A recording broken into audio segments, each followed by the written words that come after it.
On December 25, 1991, a red flag was lowered from the Kremlin for the final time. For 74 years, it had symbolized the most powerful communist state ever created. To the outside world, this moment looked like a political collapse. Some called it the victory of democracy.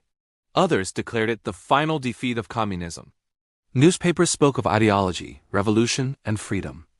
But inside the silent corridors of the Soviet Ministry of Finance, the truth was far less dramatic and far more devastating. The Soviet Union did not fall because it was invaded. It did not collapse because its people stormed the Kremlin. It did not die in a glorious revolution. The Soviet Union died because it ran out of money. Behind the speeches, behind the flags and anthems, the real collapse was happening inside ledger books, balance sheets, and empty vaults. The world's largest superpower, armed with nearly 40,000 nuclear warheads, could no longer afford bread. It could not pay its debts. It could not feed its people. It could not write checks that cleared. This is the story of the greatest bankruptcy in human history. It is the story of how an empire built on ideology, oil, and military power collapsed under the weight of its own economic addiction. And it is a warning to every nation that mistakes natural wealth for real strength. To understand how the Soviet Union went broke, we must go back to the moment it believed it had become wealthy. The year was 1965. Deep in the frozen wastelands of Western Siberia, Soviet geologists made a discovery that would reshape the fate of the 20th century. Beneath the permafrost lay an ocean of oil, the Samatler oil field, one of the largest ever discovered on Earth. It was not just an oil field. It was a sea of black gold. At the time, this discovery felt like a miracle. The Soviet economy was already slowing. The communist system struggled to produce basic consumer goods. Factories were inefficient. Innovation was stagnant. Soviet cars were unreliable, televisions outdated, and everyday household items scarce. But oil changed everything. With oil, the Soviet leadership believed they no longer needed to fix their broken economic system. Why reform factories when you could simply drill more wells? Why modernize agriculture when oil could buy grain from abroad? Oil promised an easy solution to deep structural problems. Throughout the 1970s, oil prices exploded. The OPEC embargo against the West sent energy prices through the roof, and the Soviet Union became one of the biggest beneficiaries. Billions of dollars in hard currency flooded into Moscow. For the first time, the communist state had access to real money, dollars, not rubles. It was the greatest lottery win in Russian history. And like most lottery wins, it would destroy the winner. Oil wealth did not fix the Soviet economy. It hid its rot. Because oil money was so easy, the Soviet leadership abandoned reform. Instead of investing in productivity, efficiency, and innovation, they relied entirely on exports of raw materials. The Soviet Union stopped making things the world wanted to buy. It became a petrostate exporting oil and gas while importing food, machines, and technology. By the late 1970s, the Soviet economy resembled a third world system with first world weapons. It had intercontinental ballistic missiles but could not produce quality shoes. It had space rockets but failed refrigerators. The Kremlin used oil money to buy stability. Food prices were heavily subsidized. Bread was kept artificially cheap. Housing was subsidized. Eastern European satellite states were subsidized. The military received massive funding, consuming nearly 20% of Soviet GDP. As long as oil prices stayed high, the illusion held. The Soviet Union looked powerful. It invaded Afghanistan. It challenged NATO.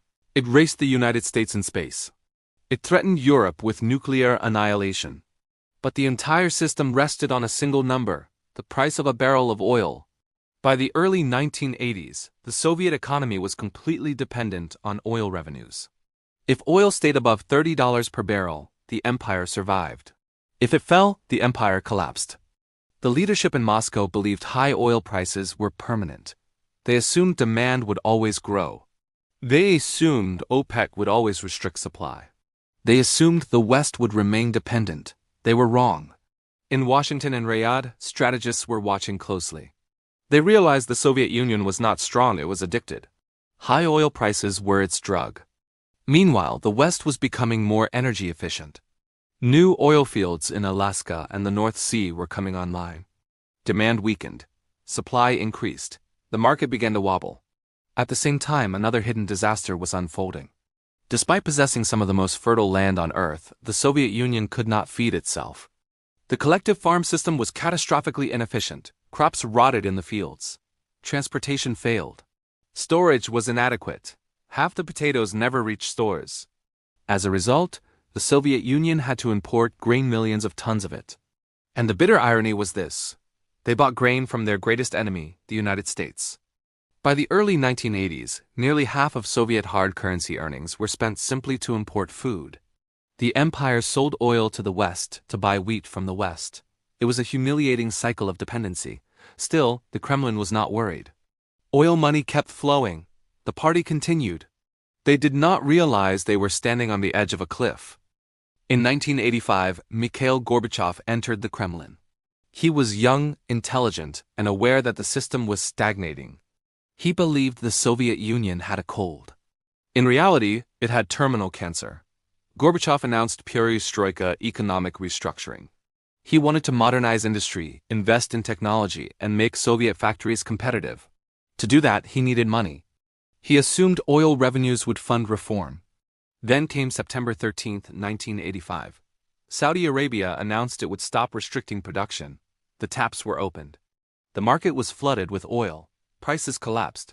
In 1980, oil sold for $35 per barrel. By 1986, it fell to $10. For the Soviet Union, this was a death sentence. In a single year, half of Soviet income vanished. But expenses remained.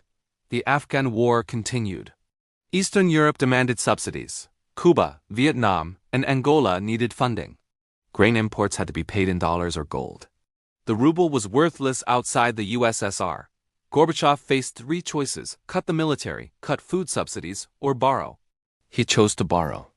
Western banks were happy to lend. The Soviet Union had gold reserves. It had global power. A superpower does not go bankrupt, or so they believed, but this borrowing was not investment. It was survival. The USSR borrowed billions just to buy food. Then came another fatal mistake. Alcohol taxes were one of the Soviet states' largest revenue sources, second only to oil. Gorbachev launched an anti-alcohol campaign, restricting sales and destroying vineyards. Morally, it was right. Economically, it was catastrophic. State revenue collapsed. People brewed moonshine. Sugar disappeared from stores. The budget deficit exploded. By 1988, the government began printing money. Rubles flooded the system, but goods did not. Stores were empty. People had money but nothing to buy. Lines formed everywhere. If people saw a line, they joined it without asking what was being sold: shoes, sausages, toilet paper. The social contract broke. Stability vanished. Banks panicked. Debt exploded from $0 to $50 billion. By 1989, the Soviet economy was disintegrating. Eastern Europe broke free. Gold reserves vanished. Republics stopped sending taxes. Boris Yeltsin cut off Moscow's income. The Soviet government defaulted. Ships refused to unload food. The USSR begged for humanitarian aid. Factories paid workers in goods. Barter replaced money. The dollar replaced the ruble. In August 1991, a coup failed not because of resistance, but because there was nothing left to save. On December 25, Gorbachev resigned, not because of invasion, but because he could no longer pay the bills. Russia inherited the debt. The 1990s were brutal. Inflation erased savings. Poverty exploded. It took 26 years to pay off the Soviet debt. In 2017, the final payment was made. The Soviet Union believed oil made it rich. It confused luck with strength. When the price fell, the empire collapsed. Nuclear weapons could not save it. Ideology could not save it. An empire that cannot afford bread is already dead. The Cold War was not won by missiles. It was won by a grain shipment the Soviets could not afford to buy. I'm Alex, this is History Behind Money. Subscribe because when history is rewritten, you'll want to know who really went bankrupt.